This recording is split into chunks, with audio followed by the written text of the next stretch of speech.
situation is very different up and down the country, but here the situation right now is that we don't have any computer access at all. We were asked on Friday to unplug our computers and leave them off, and we haven't yet had the green light to switch them on again. This has really plunged us back into the age of pen and paper. As you say, we have no records of who had appointments today. We have no access to our electronic record systems, so we're unable to process any patient queries regarding repeat prescriptions, results, letters from the hospital. So it's very difficult to provide care, but we are doing our best.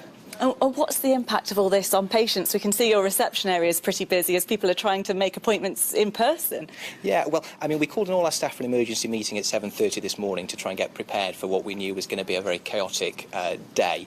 So we do have a plan in place. We're reconstructing our patient ledger on a whiteboard in the back to avoid double booking and make sure everybody knows what they're doing. We've reverted to using pen and paper to record patient consultations. We're doing handwritten prescriptions. We're doing the very best we can. And I've seen you writing notes on paper. Of course, when the computers are back up and running, that's all going to have to be put into the computer. So what's the backlog likely to be? You know, how long is this likely to have an effect on you and your staff and your patients? Well, I think the longer the current situation continues, the bigger the backlog will be.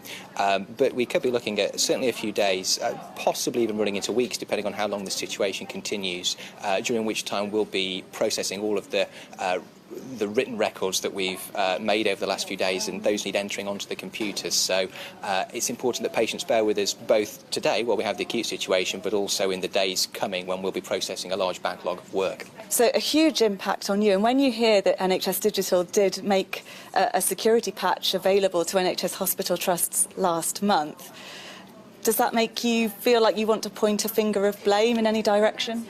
Well, I think there's a lot of questions that are going to be asked about how we got to this point, and that'll play out in the media in the fullness of time. My focus today is to make sure that we continue to deliver the best care that we can for our patients going forwards. But yeah, there are some serious questions to be asked.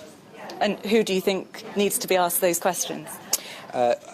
I think responsibility could lay at a number of levels. I think those questions do need asking locally of our own services, and questions need to be asked right up to the top. You know, I think that we need to be looking for strong and stable leadership from our Secretary of State for Health, and I gather that's sort of only just become available earlier today. So yeah, lots of questions to be asked and answered.